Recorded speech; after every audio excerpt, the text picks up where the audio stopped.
कौशल्या के राम भाग 13 में आप सभी का स्वागत है। आज की कथा है राजा सुग्रीव को किस तरह से सुतारा मिलती है। तो आइए उसके बारे में पढ़ते हैं। तो नगर है ज्योतिपुर और वहाँ के राजा हैं अग्निशिक। अब समस्या यह है कि उनकी बड़ी सुंदर सी पुत्री है। हाँ, पुत्री समस्या नहीं है, परंतु समस्या उनके विवाह की है। बात यह है कि सहस्रगति नाम का एक दुष्ट विद्याधर उन पर मोहित हो गया है। वहीं राजा सुग्रीव भी उनके साथ विवाह करना चाहते हैं। तो राजा अग्निशिक मुनिचंद्र के पास जाते हैं और उनको प्रणाम करते हुए पूछते हैं कि मेरे लिए, मेरी बेटी के लिए सहस्रगति और सुग्रीव में से कौन सा पुत्र सुयोग वर होगा। इस बात पर मुनिचंद्र जी कहते हैं कि सहस्रगति चिरकाल तक जीवित नहीं रहेंगे, अल्पायु रहेंगे और सुग्रीव चिरायु हैं। राजा अग्निशिक अपनी पुत्री का विवाह सुतारा का विवाह सुग्रीव के साथ कर देते हैं। सुग्रीव और सुतारा के 2 पुत्र हुए, एक हुए अंग और दूसरे हुए अंगद। जी हाँ, वही अंगद जिन्हें आप जानते हैं कि इनके एक पैर के बल को भी कोई नहीं हिला पाया था। इनके 2 पुत्र हुए अंग और अंगद।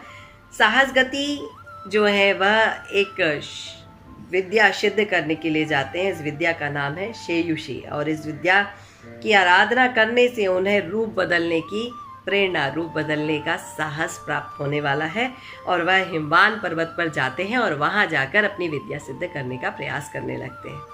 अब रावण जो है, अब एक और कथा इसके साथ जुड़ जाती है। रावण जो है वो दिग्विजय पर निकले।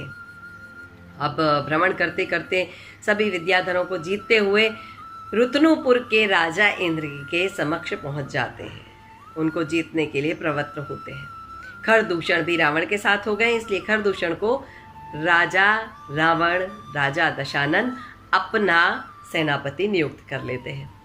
अब इनकी जो सेना है वो बहुत बड़ी है, 1000 अक्षौहिणी सेना। इंद्रजीत, मेघवाहन, कुंभकर्ण, विभीषण, खरदूषण आदि युद्ध कुशल ने उनके साथ में युद्ध में कुशल और आत्मीय जन रावण के साथ चल रहे हैं। रावण ने नर्मदा में प्रवेश किया और होता यह है कि सहस्रगति जो है, सहस्र रश्मि जो है, राजा सहस्र रश्मि अपनी रानियों के साथ उसी समय नर्मदा नदी में क्रीड़ा करने के लिए आते हैं। वह अपनी रानियों के साथ नर्मदा में उतर चुके हैं और क्रीड़ा कर रहे हैं और उनके पास कई सारी विद्याएं हैं जिनका वह उपयोग कर रहे हैं। अब होता क्या है कि रावण जब पूजन करने के लिए बैठते हैं तो उनके पास बबूलों से युक्त मलिन वेगशाली जल नर्मदा का आ जाता है। इस बात पर वह थोड़ा क्रुद्ध हो जाते हैं और अपने मंत्रियों से कहते हैं कि जाओ पता लगाओ कि यह क्या चल रहा है, ये जो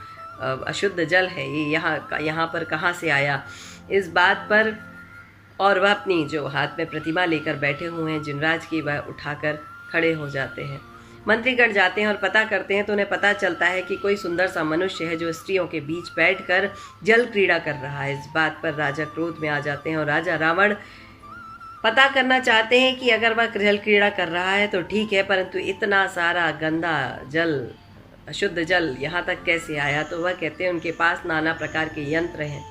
सुनते ही रावण की भौहें चढ़ जाती हैं और वह उसी समय राजाओं से कहते हैं कि इस दुष्ट को शीघ्र पकड़ा जाए।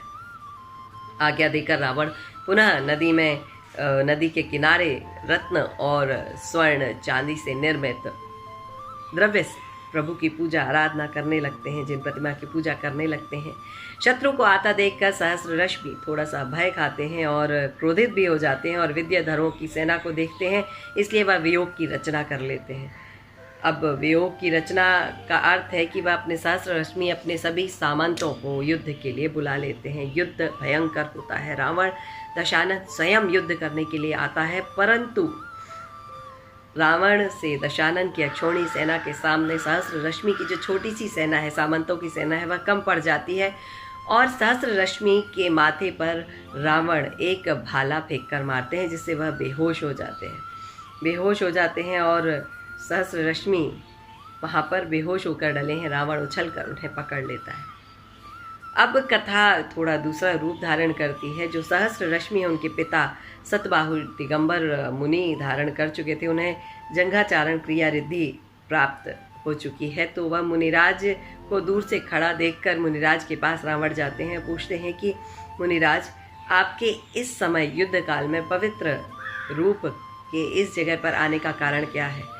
तो शत्रुओं के पराभव से क्षत्रिय जो हैं प्रत्यायन हो जाते हैं। तो शतबाहु मुनिराज शतबाहु कहते हैं कि यह मेरे पुत्र हैं, इन्हें आप छोड़ दीजिए। रावण क्रोध से रहित होकर सहस्र रश्मि को सभा में बुलाते हैं और कहते हैं कि आज से तुम मेरे चौथे भाई हो और मैं तुम्हें लेकर ही इंद्र के साथ युद्ध करने वाला हूँ और मैं तुम्हें मंदोदरी की छोटी बहन स्वयं प्रभा विवाह हेतु देता हूँ। परंतु सहस्र रश्मि को तो अभी तक वैराग्य हो चुका है, वह सभी विषयों को त्याग कर देते हैं। यह कथा हमने शुरुआत में पढ़ी थी, प्रारंभ में पढ़ी थी कि सहस्र रश्मि दीक्षा धारण करते हैं रावण से हार कर। जी हाँ, यह वही कथा है। और जब सहस्र रश्मि दीक्षा धारण करते हैं कि उनके साथ रघु पुत्र अन्वरण्य भी दीक्षा धारण कर लेते हैं और रावण ने सभी पृथ्वी पर सभी राजाओं को अपने समक्ष नम्रीभूत कर लिया है। जैन धर्म से द्वेष रखने वाले दुष्ट मनुष्यों को वह नष्ट कर देता था और दरिद्र मनुष्यों की मनोकामनाओं से परिपूर्ण कर देता था। सम्यक दर्शन से शुद्ध मनुष्यों की पूजा करता था।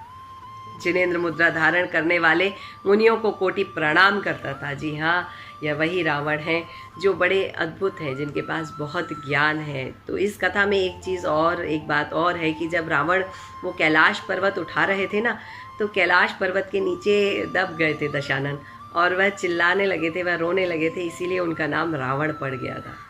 तो यह कथा बड़ी अद्भुत है कि रावण जिनेंद्र देव की स्तुति करने वाले, लोगों पर करुणा रखने वाले, सभी जीवों को, सभी सम्यकदर्शी जीवों को प्राण दान और उनके साथ उनके जीवन को अत्यंत सुमधुर बनाने वाले और मुनिराजों की कोटि कोटि वंदना करने वाले रावण बस अल्पकाल में एक त्रुटि के कारण जीवन में किस तरह से गलतियों को कर बैठते हैं, इस बात पर भी चर्चा हम आगे की भागों में करेंगे।